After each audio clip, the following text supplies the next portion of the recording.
नमस्कार मंडळी. तर मला कसला आनंद झाला आहे तुम्हाला पुढे कळणारच आहे, पण त्याआधी हे बघा, मला परवाच्या दिवशीच्या भाजीला मुगाची आणि मटकीची भाजी करायची होती, म्हणून मग मूग आणि मटकी मोड यायला ठेवायचं होतं. त्यामुळे ते मूग आणि मटकी 2-3 तास आधी भिजवून दिले, चांगले भिजायला ठेवले. त्यानंतर मी मिशोवरून हे असं एक प्रोडक्ट मागितलं होतं.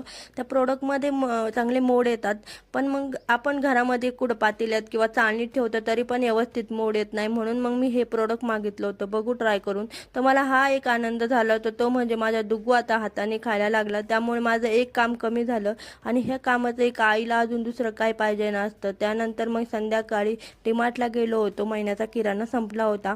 मग म्हणलं तो भरून यावा. तर किराणा बरोबर घरातल्या पण वस्तू घेतल्या जातात, हे तुम्हाला पण माहिती आहे. आणि त्यामुळं मग तिथून आल्यानंतर मग किराणा बाजूला ठेवून दिला. म्हणलं हा उद्या नाही व्यवस्थित लावून देऊ. मग त्यानंतर मग स्वयंपाकाची तयारी केली. स्वयंपाकामध्ये मस्त अंड्याची भुर्जी बनवली होती. मग जेवण वगैरे झालं आणि हे चांगली फुगलेली मूग आणि मटकी त्या प्रोडक्टमध्ये ठेवली. मग किती मोड येतात हे मी तुमच्याबरोबर शेअर करील. आणि मग त्यानंतर मग मस्त आईस्क्रीम एन्जॉय केली. या आईस्क्रीम खायला चला भेटूया नेक्स्ट व्हिडिओला. तोपर्यंत चॅनलला नक्की सबस्क्राईब करा. Bye bye.